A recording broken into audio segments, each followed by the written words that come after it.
Mesdames et messieurs, voici votre animateur, Mathieu Mercier, avec un titre qui fait crissement pas. Hey! Salut, gang!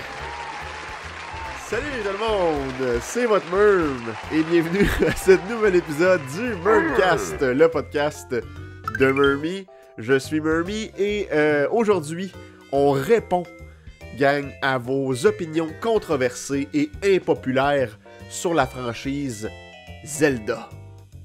On part. Sur Facebook, j'ai demandé aux gens de m'offrir leurs opinions controversées sur la franchise Zelda et j'ai eu une bonne poignée de petites opinions vraiment là juicy, on regarde ça ensemble. J'ai pensé, en répondant à vos opinions, de aussi leur donner une note sur 10. Est-ce que c'est une opinion que je pense est valide?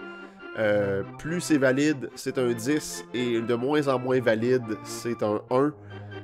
On va se faire du fun avec ça, et gênez-vous pas pour me lancer des rushs dans les commentaires. Ça va me faire plaisir. On commence avec l'humoriste de la relève, amateur de grilled cheese, Sébastien Turmel, qui nous écrit « Je suis déçu que Link ait pas gardé les cheveux roses. » C'est un 10 sur 10 comme opinion. Moi-même très déçu de ce choix artistique.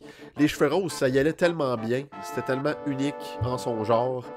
C'est une espèce genre de Karen des temps anciens. C'est genre la Karen du Super Nintendo. Il me semble que je voyais Link arriver genre chez le marchand à Kakariko Village pour faire comme « Oh, c'est qui le gérant, tabarnak? » Aller à une game de baseball pour faire comme « C'est ma balle de baseball, ça! Tu l'as pris à moi! » Donne-moi ma balle de baseball! Un beau gros 10 pour cette opinion. Merci Sébastien.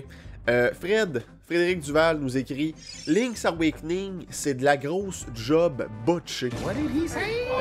What the fuck, Luigi est un marchand, puis Chain Chum qui est présent, gros manque de créativité, / volonté, /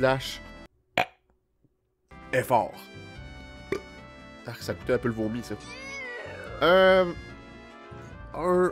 6 sur 10 pour cette opinion-là. Je suis pas super d'accord. Oui, c'est un peu weird, là, tu sais, genre... où Luigi, puis le maire de SimCity, puis le Chain Chomp, les Goombas, puis tout. Mais en même temps, faut se mettre dans le contexte du jeu. Le jeu se passe dans un rêve qui, déjà là, est pas mal plus un manque de créativité que le fait d'avoir mis des personnages de Mario dans le jeu, tant qu'à moi. Toutes les styles d'affaires qui finissent par genre « Oh, c'était un rêve » ou « Oh, le personnage est dans un coma ». Non, c'est de bullshit, tabarnak, là, c'est de bullshit. Fait qu'il faut se mettre dans le contexte du rêve de Link. Il hallucine une sorte d'affaires, puis c'est ça. Puis, genre, là, de la grosse... Cette opinion-là manque de détails. Est-ce que c'est de la grosse job botchée à cause, justement, des personnages qui ont pas trop à faire là? Ou le jeu en général est une grosse job botchée, parce que je crois pas que Link's Awakening mérite ce titre-là. C'est quand même un très bon Zelda 2D. Surtout à l'époque, de se remettre genre sur la Game Boy, puis faire comme tabarnak, j'ai vraiment un Zelda genre dans ma paume de main, tu sais.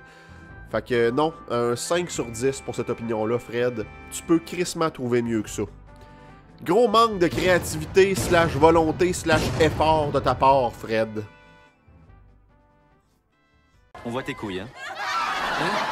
Naomi Cahouette nous écrit « Je trouve ça poche que Midna brise l'hostie de miroir qu'on passe notre temps à restaurer dans le jeu au complet de Twilight Princess. Ça reste mon jeu préféré que j'ai fini à 100%, mais ça, la petite larme avant de dire qu'elle est in love avec Link, grosse déception. » Ok, là, il y a comme 3 opinions dans cette opinion-là.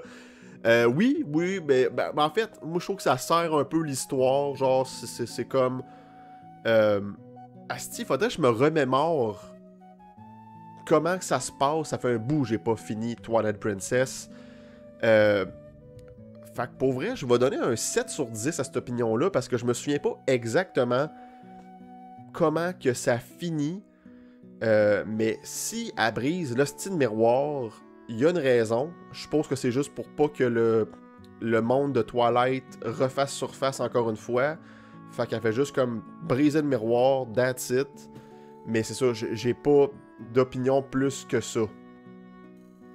Mais oui, moi aussi j'aurais vu Link puis Midna finir ensemble pour ne pas dire fuck all night.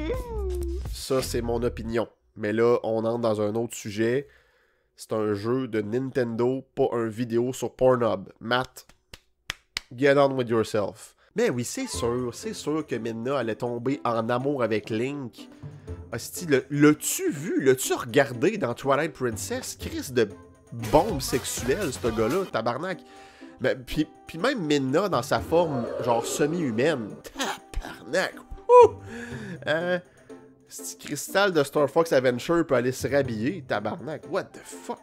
Naomi nous écrit ensuite, Midna est meilleure que Zelda fois 10 000. Pas tout à fait d'accord, je dirais un 6, un 5 sur 10 pour cette opinion-là. Les deux sont fucking chaudes, là, genre. Deuxième opinion, j'aime moins les nouveaux designs de The Legend of Zelda. J'aimais vraiment beaucoup le côté dark de Twilight Princess, donc j'ai pas vraiment aimé les jeux qui ont sorti par la suite. C'est sûr que faut se dire que Zelda, ça a tout le temps été une série un peu plus comme féerique, un peu plus cartoony. C'est vraiment comme genre Ocarina of Time, Majora's Mask, puis Twilight Princess qui ont sorti du lot.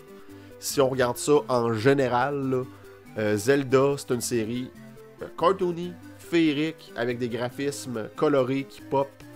Mais je comprends parfaitement que le monde préfère le côté dark, parce que cette série-là a un gros potentiel de dark, mais elle a autant un potentiel de plus des affaires whimsical, des affaires genre féeriques. Si je l'ai dit comme 4 fois, mais c'est carrément le mot. Fait que je mets un 6 sur 10 pour cette opinion-là. Et 3, j'aime mieux Majora's Mask que Ocarina of Time. Un gros 8 sur 10 pour ça. Je suis très d'accord avec toi. Probablement à cause des traumatismes laissés par la lune, les transformations creepy. Effectivement, c'était creepy quand que Link met des masques. Ça a l'air tellement à faire mal. Et les étapes du deuil amenées dans un jeu pour enfants quand j'avais genre 6-7 ans. C'est tellement un jeu bien écrit, Majora's Mask, pour vrai. Parce que oui, c'est des affaires qui passent par-dessus la tête d'un enfant de 6-7 ans, mais quand tu y rejoues plus tard, tu comprends toute la subtilité de ce jeu-là. Et pour vrai, c'est vraiment un jeu bien écrit, bien conçu. L'atmosphère est vraiment cool. Il y en a qui sont vraiment comme throw off par le concept du temps qui avance sans arrêt, puis qu'on doit faire des affaires dans un délai de 3 jours, puis tout. Mais un coup, tu passes par-dessus ça, puis que tu comprends qu'il y a des manières de tricher. Ce système-là, genre ce jeu-là, est excellent. Un excellent Zelda. Probablement mon Zelda préféré. C'est encore à débattre parce que c'est quelque chose qui change de jour en jour, mais j'adore vraiment Majora's Mask. On dit bonjour à Chichi tout le monde. Oh! Allô Chichi?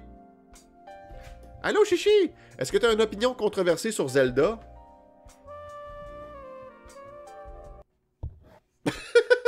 Ok, non, Chichi veut vraiment pas parler au micro aujourd'hui. Excuse-moi Chichi, excuse-moi. Ça lui a fait mal en plus quand je l'ai pris comme ça. Faut pas prendre les chats par les aisselles, ça lui fait mal.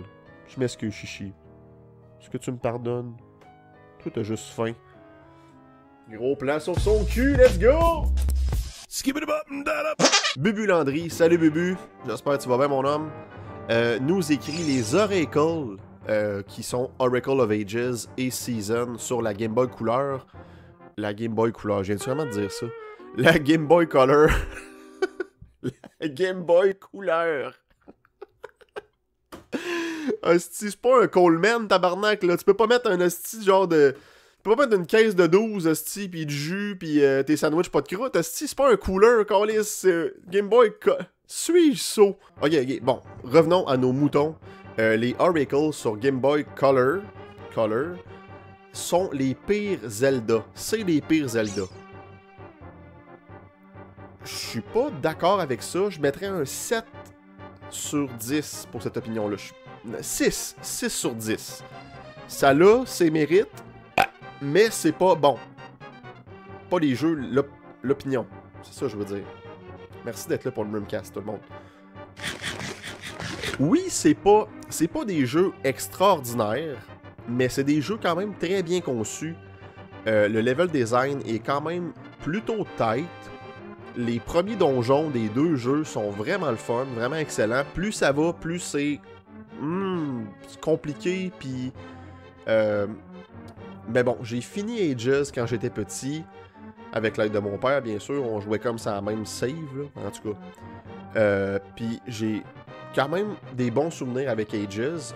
J'ai joué à Season récemment. Bon, je l'ai pas fini, je me suis rendu très loin, mais je l'ai pas fini pour des raisons que je n'arrive pas à expliquer. Ça fait 2 ans de ça. J'ai sûrement comme commencé à coller à d'autres choses, puis j'ai juste pas rejoué. Mais j'appréciais mon expérience. Fait que je peux pas dire que c'est les pires Zelda. Je dirais que le pire Zelda, c'est Skyward Sword. Même sur Switch, même sur la version HD, parce que j'ai vraiment pas collé tant que ça. J'étais plutôt déçu par le gameplay. Les donjons sont vraiment tight. J'ai fait les 3 premiers temples, puis c'était vraiment tight à mes souvenirs, mais j'avais pas la volonté de continuer. Se promener dans le ciel avec les oiseaux, ça me gosse. Fait que je dirais que le pire, c'est Skyward Sword, mais je comprends un peu ton point. Mais c'est pas les pires Zelda, loin de là. Le pire Zelda, c'est Zelda 1. C'est ça, gang. Zelda 1, c'est le pire. Oui, c'est un jeu historique, oui, il a créé un genre en soi, mais calisse que ce jeu-là est pas jouable aujourd'hui.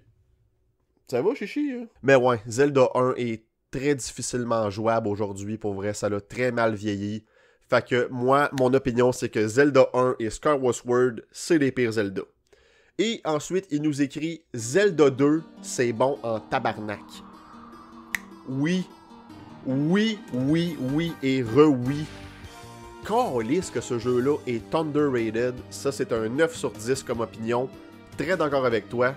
Zelda 2, oui, ça change tellement la formule, mais en même temps, faut se rappeler qu'à ce moment-là, c'est le 2e jeu, il n'y avait pas de formule. Tu sais, genre, oui, le premier jeu avait une très bonne formule en soi, mais le 2 est tout aussi bon et valide, tant qu'à moi.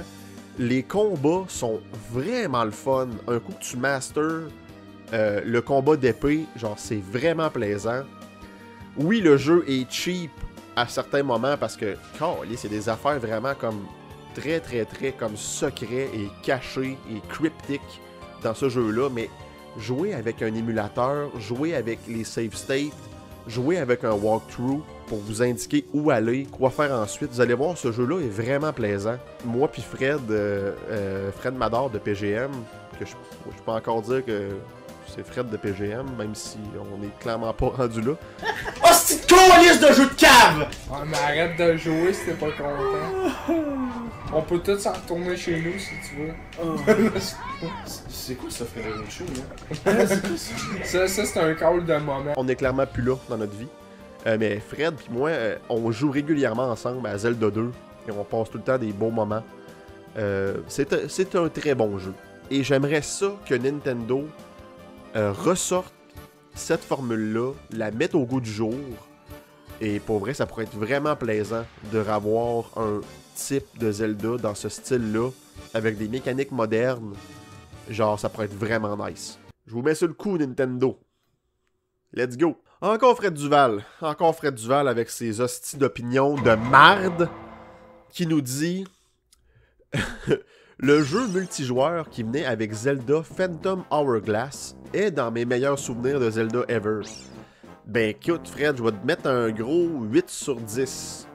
Parce que j'avais aucune idée qu'il y avait un multijoueur dans Zelda Phantom Hourglass sur DS. Tu m'apprends quelque chose. Fait que juste pour le fait que tu m'apprends de quoi, 8 sur 10 mon homme. Je te crois. Peut pas être pire que Triforce Heroes. Ça et tout, c'est un des pires Zelda. On va se le dire, là, les Oracles sont crissement meilleurs que Triforce Heroes. Puis de Hyrule Warrior. Age of Imprisonment. Encore Fred! Hey, Fred, esti, il y avait de la jasette ce jour-là. La gueule, il arrête pas. Il devrait y avoir plus de jeux spin-off comme Link's Crossbow Training avec Hyrule Warrior. Non, Link's Crossbow Training. Tabarnak. C'était nice. J'en doute pas, ça doit être un jeu très plaisant en soi, là, un petit jeu de tir avec un revêtement Zelda, ça doit être très plaisant.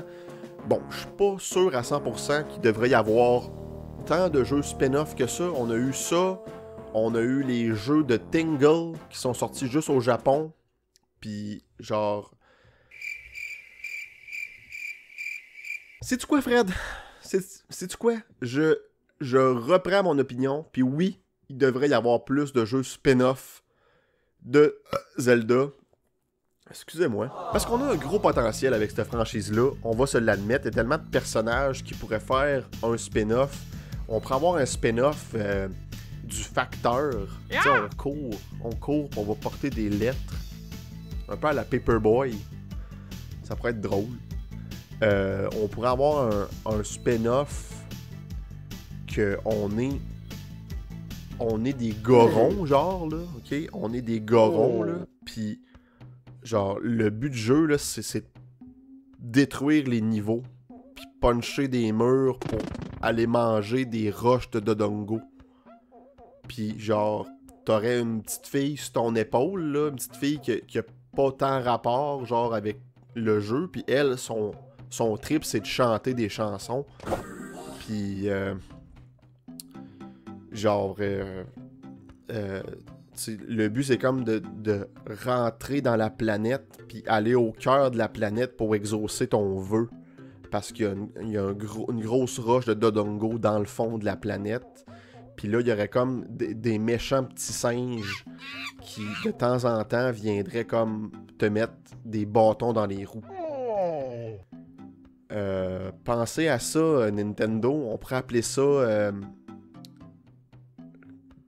Goron Bonanza. Je pense à ça comme ça, là.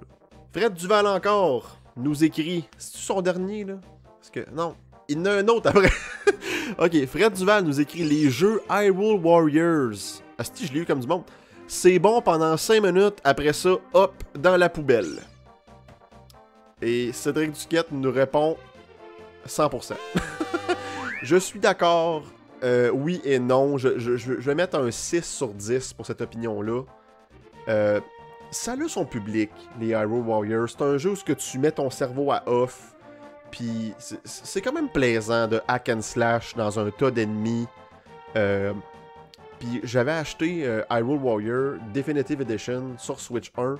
Puis j'avais quand même collé un bon 2 semaines. J'avais fait comme au moins 40 heures comme faut de jeu. Puis le jeu a tellement de contenu.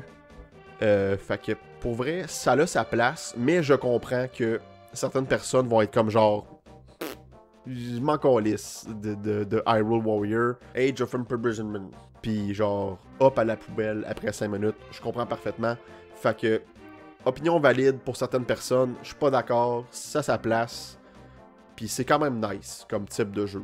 Mais, avec Zelda, genre... Moi, Dynasty Warrior, avec les call-in de noms genre japonais, puis les empires japonaises qui...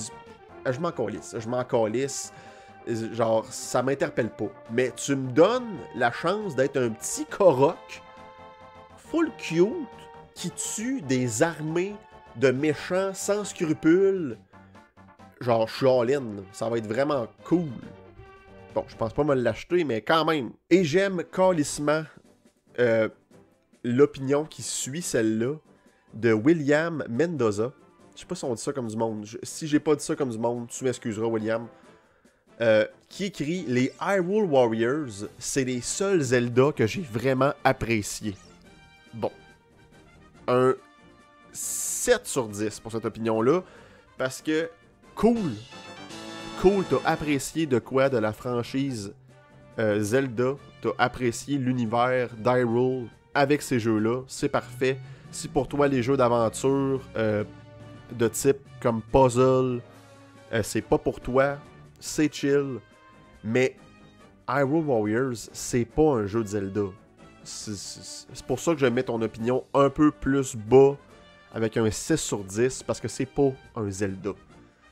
Mais je suis content que tu aies pu apprécier l'univers de Zelda de cette manière-là. Très cool. Francis Ouellette, Monsieur Salon, que vous pouvez aller voir sa chaîne Dans mon salon, du contenu sur le cinéma de tout genre, très très très polish, très professionnel. Let's go Francis. Qui écrit Zelda est une piètre gestionnaire, gestionnaire et est visiblement atteint de la même maladie que Peach, le syndrome de Stockholm. Syndrome de Stockholm, que pour faire un petit topo, en fait, c'est le syndrome où une personne kidnappée vient qu'à aimer son agresseur. C'est tout simple que ça. Tu viens qu'à tomber en amour ou apprécier ou humaniser ton agresseur. C'est ça le syndrome de Stockholm. Et Peach a peut-être ce syndrome-là à un certain niveau. Je sais pas si c'est un spectre, le syndrome de Stockholm, mais elle doit être comme en quelque part dans le spectre. Mais Zelda, ça n'a juste pas rapport, parce qu'elle se fait pas tout le temps enlever, premièrement. Puis, deuxièmement, elle combat un démon. Ok, elle combat Ganon, qui est un démon qui hante son royaume depuis des générations et des générations et des générations. Elle est en guerre avec ce méchant-là. Et je crois pas qu'elle démontre vraiment de l'intérêt à se faire kidnapper. Puis c'est très rare. Ben, c'est pas très rare qu'elle se fait kidnapper, mais c'est pas comme Peach où elle, à chaque jeu, elle se dit « What? Elle s'est fait kidnapper par Bowser. Tabarnak. Encore une crise petite fois. Maudit Colin. » Fait que je vais mettre un 5 sur 10 pour cette opinion-là. Je crois pas que les deux personnages aient tant le syndrome de Stockholm que ça. Mais Zelda est un piètre gestionnaire. Ben, premièrement, c'est une princesse. Oui! Fait que c'est pas elle encore qui gère le royaume. Son papa, par exemple, le roi d'Hyrule, ça fait dur. Ça fait dur sur plusieurs points. Il n'y a pas de force militaire, pas en tout. Je veux dire, à toutes les calices de jeu, Ganon en revient. Bon, son royaume n'a pas l'air d'avoir une économie très forte.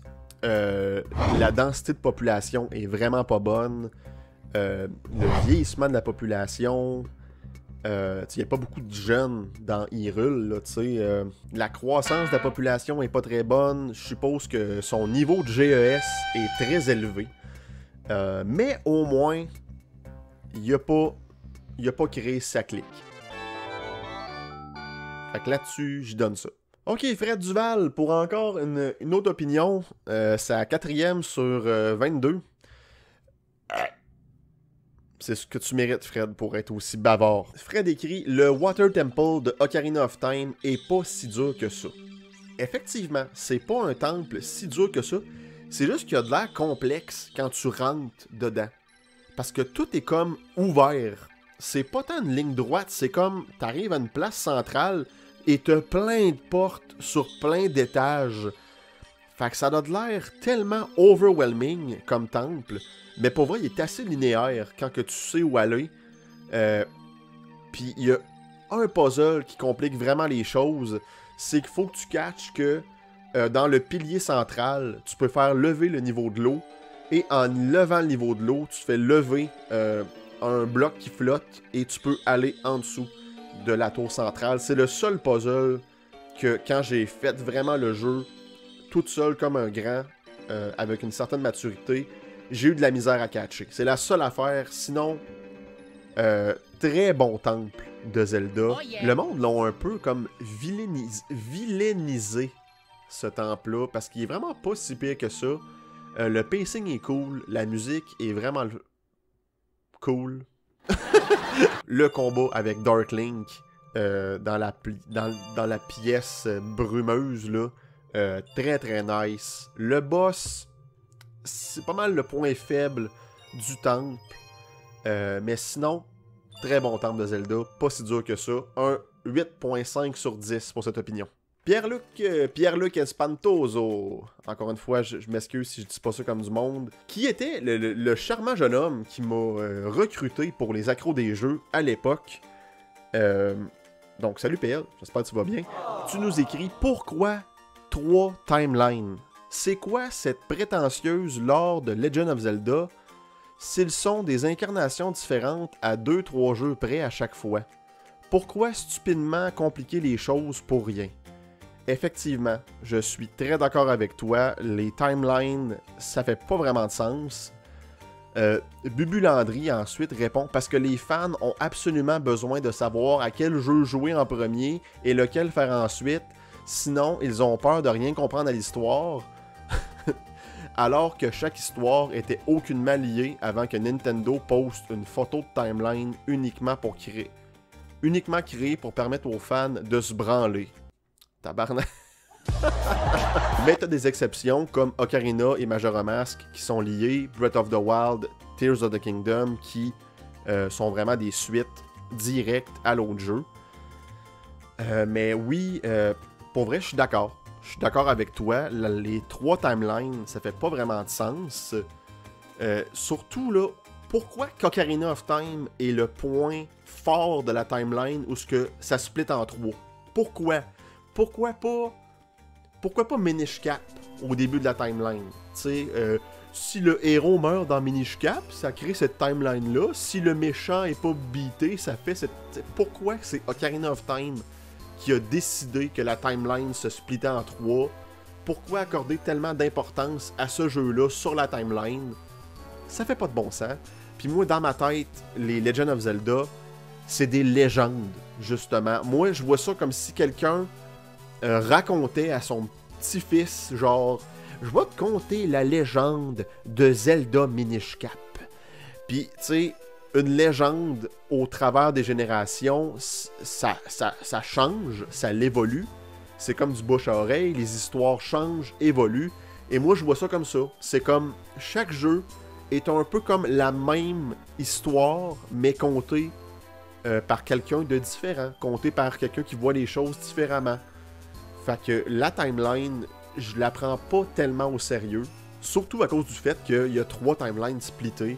Je trouve que ça fait pas de bon sens. Oui, je trouve ça cool de peut-être dire que, ok, Skyward Sword, c'est genre le début d'Hyrule. C'est là que Ganondorf puis Ganon a été comme créé.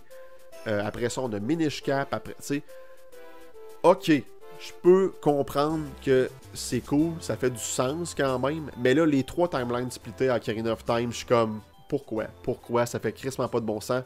Un 9 sur 10 pour cette opinion controversée. Merci beaucoup. Fred Duval qui nous écrit les mécaniques de toujours devoir revenir à un donjon central après chaque temple et de refaire les mêmes actions pour avancer un peu plus à chaque fois sont à mes yeux de la lâcheté ou du manque de créativité en parlant de Phantom Hourglass et Spirit Track sur DS. J'ai pas joué personnellement à ces 2 Zelda-là, mais j'ai entendu les contes et légendes du temple central où après chaque donjon, on doit revenir et faire d'autres actions, puis comme tout le temps refaire le même donjon genre 8 fois. Oui, c'est un manque de créativité. Ça pourrait être cool dans le contexte où on explore tout le temps de quoi de différent dans le temple, mais à ce que je peux comprendre, on en revient tout le temps sur nos pas, puis on refait tout le temps les mêmes crises d'affaires. Fait que, effectivement, très très très plate comme idée. Un gros 8.5 sur 10 également pour cette opinion. Maxime Lemieux des Jeux et de la bière, allez voir sa chaîne. Il vient de sortir je sais pas à quel moment je vais poster cette vidéo-là, mais il vient de sortir une vidéo sur des Jeux et de la bière où Maxime et Guillaume vont jouer à toutes les mini-potes de la ville de Québec. Et là, oui, ça semble fucking farfelu comme idée, vite de même.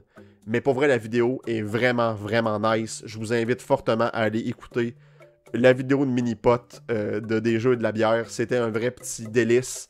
Et à la fin, il rencontre et essaie de battre Cal Carmoni en personne, la légende du mini-pot québécois lui-même. Donc, très bonne vidéo. Je vous invite à aller voir ça. c'est lancé l'invitation. Il nous écrit Zelda 3D, c'est surcoté. Il y a genre juste 2-3 bons jeux dans toute la franchise. Ocarina of Time, c'est trop long. Faudrait te couper 3 donjons au moins. Plus ou moins d'accord avec toi. Je crois pas que les Zelda 3D soient surcotés. Ocarina of Time est surcoté. Ça, c'est sûr et certain. Encore aujourd'hui, c'est le jeu le mieux coté sur Metacritic. Genre, c'est le meilleur jeu de tous les temps, ça a l'air. Mais bon, ça c'est discutable. C'est un jeu qui a beaucoup amené à l'industrie du jeu vidéo. C'est un jeu qui a changé le jeu d'aventure en 3 dimensions. Ça, il n'y a aucun doute là-dessus. Est-ce que ça vaut un 98 sur Metacritic? Je crois pas. Mais c'est pas vrai qu'il y a juste 2-3 bons jeux dans toute la franchise. Ocarina of Time, un classique. Majora Mask, on refine. Ça se dit-tu ça? Refiner? C'est un mot anglais, ça, je pense. Hein? En tout cas, on raffine. C'est ça que je cherchais, on raffine. On raffine le gameplay d'Ocarina of Time en y ajoutant des mécaniques de masque, la mécanique des 3 jours, les transformations en Deku, Goron, Zora. Les donjons sont tellement tight dans Majora Mask. Tant qu'à moi, les donjons de Majora Mask, c'est le pic de la série côté temple en 3D. Là. Après ça, on a Wind Waker, un jeu tellement apprécié par beaucoup de personnes. Je suis pas un grand fan de Wind Waker. Je trouve que les promenades en bateau, c'est un peu long. Et les îles, ça ressemble tout un peu. Il n'y a pas tellement de variété. Mais quand même un jeu qui a beaucoup de fans. C'est un bon jeu. C'est un bon jeu. Twilight Princess, on retourne au côté dark des 2 premiers Zelda 3D. Encore une fois, le level design est très très tight. Un peu moins fan des séquences avec le loup. Mais ça, c'est un autre sujet pour un autre moment. Un très bon jeu aussi. Ensuite, on a Skyward Sword, que là, très controversé comme jeu. Moi, j'ai pas super apprécié. Je sais qu'il y a beaucoup de personnes qui l'apprécient beaucoup. Parce que l'histoire est vraiment très bonne, ça a l'air. On peut pas dire que c'est un mauvais jeu. Tu sais. Ensuite, on a la nouvelle formule Zelda, Breath of the Wild. Que oui, c'est pas un excellent Zelda, dans le sens où c'est pas tant un Zelda tout court. Mais c'est quand même un bon jeu d'aventure, un bon jeu à monde ouvert. Il y a ses flaws, il y a ses petits bobos, ça c'est certain, mais en général, un très bon jeu. Tears of the Kingdom, encore une fois, un bon jeu. Je trouve qu'on recycle un peu trop de Breath of the Wild et la mécanique du collage de patentes ensemble, ça vient que ça gosse. Fait que j'aime moins que Breath of the Wild. Mais on peut pas dire qu'il y a juste 2-3 bons jeux de Zelda 3D dans la série. C'est pas vrai. Fait qu'un gros 4 sur 10 pour cette opinion-là. Ocarina of Time, c'est trop long. Faudrait te chouper. Faudrait te couper. Faudrait couper 3 donjons au moins. Je suis d'accord à un certain point. Je couperais pas dans les donjons principaux parce que je pense qu'ils ont toutes leur place. Mais je couperais dans les mini-donjons comme genre le fond du puits ou le Ice Cavern. Ça, je couperais ça, effectivement. Ça me fait chier d'aller faire le Ice Cavern. Ça gosse, c'est plate, c'est long. Fait que oui, je suis d'accord avec ça. Mais je couperais pas des donjons principaux. Ils ont toute leur place. Et le jeu, un coup tu sais où ce que tu t'en vas, c'est vraiment pas tant long que ça. Pour vrai, là. C'est pas plus long que finir un Final Fantasy, mettons. Tu sais, genre... Fait que je suis pas d'accord avec ça. 5.5 sur 10 pour celle-là. Encore une fois, Fred Duval nous envoie du lourd. La timeline, c'est de la merde qui fait juste mêler le monde. Breath of the Wild et Tears of the Kingdom ne s'inscrivent dans aucune timeline, puisqu'ils comportent des éléments de toutes ces dernières. Arbiter's Ground de Twilight Princess, les Korok de Rito de Wind Waker, le socle de Master Sword de A Link to the Past, et tellement plus. 100% d'incohérence. Hyrule Warriors, Age of Imprisonment. Je serais bon narrateur de Smash, hein? Dr. Mario, Age of Imprisonment, Toon Link, Failure. Je vous le dis. Je donne mon nom pour le prochain. Je m'essaye. Ben oui, encore une fois, je mets un gros 9.5. 9 sur 10 pour cette opinion-là. On en a parlé tantôt. Tellement d'incohérence avec la timeline. On peut-tu juste comme ça encore lisser, passer à d'autres choses? Merci Fred. Let's go. Thumbs up. Kevin Fleury, un gars de Tedford. Salut mon Kev. On est habitué avec le nom depuis déjà 35 ans, mais ça aurait dû s'appeler The Legend of Link. C'est toujours lui le héros, sauf pour Echoes of the Wisdom. En tout cas, le dernier jeu bizarre là, qui est sorti. Ben oui et non, parce que tu sais, ça veut pas dire que quand on appelle une légende... Comment expliquer ça, Calis? Oui et non. Oui, dans le sens que c'est une des seules franchises qui nomme sa franchise en lien avec un personnage secondaire. Mais en même temps, c'est pas un personnage secondaire tant que ça, parce que c'est elle qui a... C'est 8.5 sur 10. Je sais pas quoi répondre à ça. T'as tellement raison, mais en même temps, je suis comme... Il y a sûrement une explication, mais... Je le sais pas. Et Kevin nous donne de quoi de juicy. Sinon, ça a déjà été dit, mais je comprends pas la hype de Breath of the Wild. Rien bat Ocarina of Time. Je pense que la hype de Breath of the Wild vient du fait que c'était tellement nouveau quand ça a sorti. Ben, pas nouveau, mais dans le fond, c'est qu'on prenait une direction totalement inverse à qu'est-ce qu'on avait avec Skyward Sword, qui était genre... Skyward Sword, c'était comme du Zelda 3D, là, un peu trop intense, là. Tellement linéaire, tu dois aller là, faire ça, ça, ça, pour aller faire ça, pour ensuite aller là. Genre, c'était tellement linéaire, puis un peu plate dans ce sens-là, que là, on était comme genre, ok, regarde, là, scrapons ça, là, et faisons complètement l'inverse. Ayons un jeu où ce que tu peux aller partout, à tout moment, faire ce que tu veux, ce que ça te tente. T'as pas d'objectif vraiment... Oui, t'as un objectif, mais genre, t'as pas d'objectif clair pour faire avancer les choses. Tu y vas à ton rythme, à ta façon. Puis je pense que c'était vraiment de quoi que la franchise avait besoin. Ça, c'est le hype de Breath of the Wild. Rien bat Ocarina of Time. Oui, Majora Mask. Mais sinon... sinon, je comprends. Genre, je comprends cette opinion-là. C'est tellement un jeu iconique puis nostalgique pour tellement de personnes. Et on s'entend que tous les jeux de Zelda 3D ensuite, peut-être moins Wind Waker, ont tenté de refaire la magie de Ocarina of Time. Wind Waker, je pense que c'est le seul jeu de 3D qui a vraiment une idée, genre out there, on explore un océan en bateau, tu sais, mais les autres ont vraiment essayé comme de faire un Ocarina of Time 2, 3, 4, 5, tu sais. Fait que je comprends que rien bat Ocarina of Time, mais à un moment donné, faut revenir, là. Ça va faire bientôt 30 ans, là. Encore le meilleur jeu de tous les temps sur Metacritic? Non. Non, vraiment pas. Un très bon jeu, très cool, il a mal vieilli, il est laid. Faut revenir à un moment donné, là. Jules Savard nous envoie une petite blague, là, une petite blagounette qui dit Zelda, en fait, là, c'est la petite bébite qui te suit partout en disant Hey, listen! Le débat est désormais clos. Donc, merci, Jules, d'avoir mis les affaires au clair, là. Me semblait tout que ça n'avait pas de bon sens. On devrait appeler ça The Legend of Navi.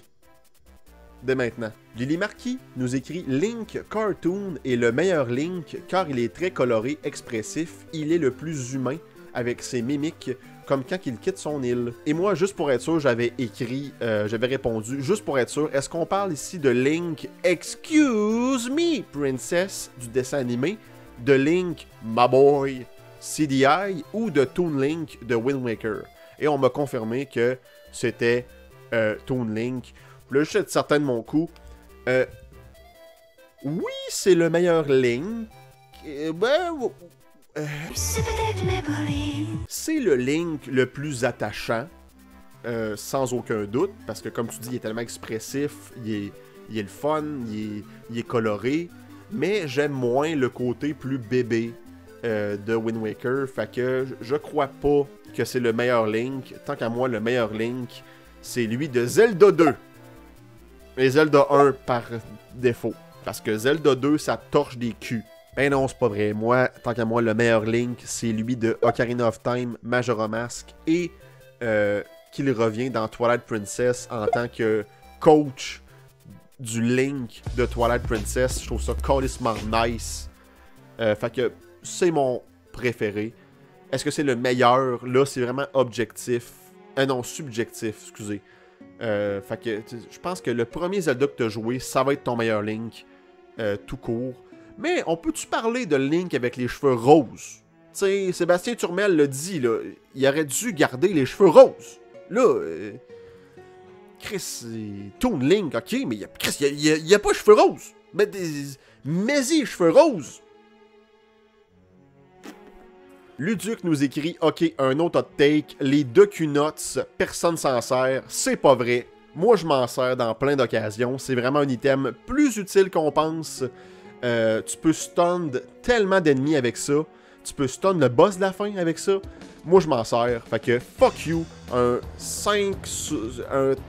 2.5 sur 10. Fuck you! Fuck. Encore Monsieur Salon qui nous écrit Toon Link est le plus fort, le plus courageux et le plus brillant. C'est pas le plus fort. C'est peut-être le plus courageux dans le sens que il fait pas ça tant pour sauver un royaume, il fait ça pour sauver sa petite sœur. Puis au début du jeu, on penserait pas qu'il est aussi courageux que ça, mais oui, il va le faire. Il part de son île pour sauver sa petite sœur. Genre oui, je trouve que c'est un bel... C'est courageux, ça. C'est ça que je veux dire. M'en vais fatigué, ça fait 51 minutes que je tourne, là. Donnez-moi une chance. Le plus brillant, je crois pas. Le plus brillant, tant qu'à moi, c'est celui de Zelda 2! Zelda 2 for the win! J'ai fini avec l'opinion de Cédric Duquette, Cédric de Retour vers le Rétro, qui a maintenant un podcast. Je vous invite à aller voir le podcast de Retour vers le Rétro. Retour vers le Rétro reprend du service. Je ne suis malheureusement pas là, mais il y a un podcast à vous mettre sur la dent sur toutes les bonnes stations de podcast. Allez voir ça. Sans grande surprise, mon Dieu, excusez-moi, j'ai détesté Breath of the Wild. Je crois qu'il y a eu des éloges simplement car c'est Nintendo. Crissement pas fou comme opinion. Map vaste et vide, c'est pas vrai. C'est pas vrai. Moi, je trouve que oui, la map est grande, mais elle est le fun à explorer.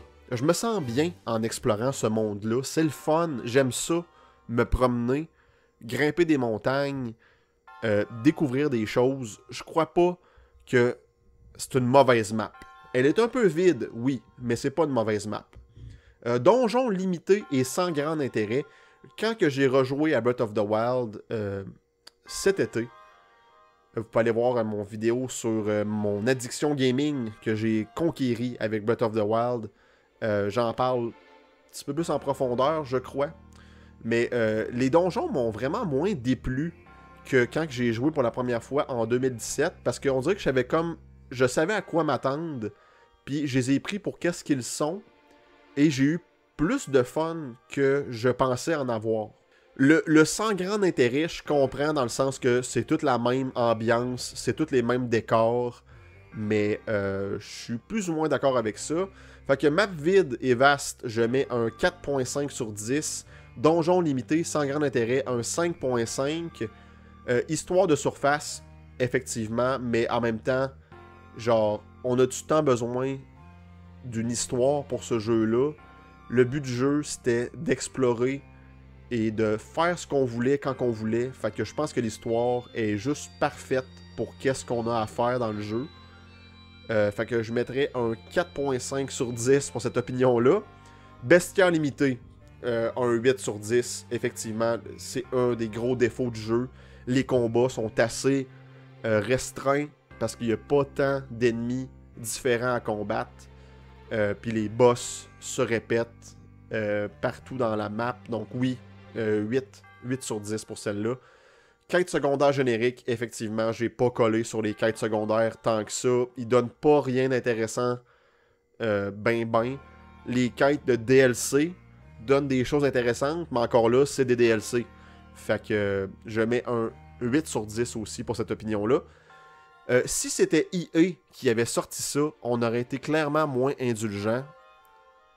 Je crois que oui. 7.5 pour cette opinion-là. Les points forts, l'exploration et les mécaniques de gameplay, même si sous-exploités. C'est vrai qu'on aurait pu en faire plus avec les modules qu'on a, là, les bombes, l'aimant, la patente qui fait de la glace. On aurait pu explorer plus avec ces mécaniques-là. Fait que je dirais un 7 sur 10 pour cette opinion-là. Tears of the Kingdom, par contre, était excellent. Breath of the Wild a quasiment l'air d'un tech démo à côté. Je suis pas d'accord. Je me suis vite tanné de Tears of the Kingdom. Encore une fois, je le répète, c'est faire des hosties de robots, faire des véhicules, faire des patentes que tu réfléchis pas tant que ça, parce que quand t'en as besoin, tout est là pour que tu le fasses. Faut juste que tu le fasses, puis ça gosse. C'est long, c'est clunky, c'est pas tant le fun. Puis là, tu fais ton calice de vaisseau, t'as ta batterie, à un moment donné, ça lâche. Comme, à quoi bon? À quoi bon? Ça gosse. Le ciel est pas tant exploré tant que ça. Puis le underground est tellement similaire, puis tellement plate à explorer. Genre, je suis pas d'accord. Breath of the Wild est plus tight que Tears of the Kingdom. Tears, ils sont comme trop éparpillés, excusez-moi. Ils ont trop recyclé de contenu. Genre, je suis pas d'accord. Sinon, dernière opinion de la vidéo. Let's go. Water Temple est meilleur que Forest Temple. Et là, asti, oui, dans le sens que Water Temple est un temple très bien... Je me suis retenu, excusez. Très bien designé. Faut y donner. Mais Forest Temple, l'ambiance, le boss, la musique, les puzzles sont plus intéressants. La seule affaire qui gosse avec le Forest Temple, c'est de battre les 4 petits fantômes. Puis c'est fucking long. Battre les 4 fantômes, c'est vraiment plate et boring. C'est la seule affaire qui me déplaît de ce temple-là. Sinon, je vais mettre Forest Temple au-dessus du Water Temple. Mais bon, c'est mon opinion. Hein?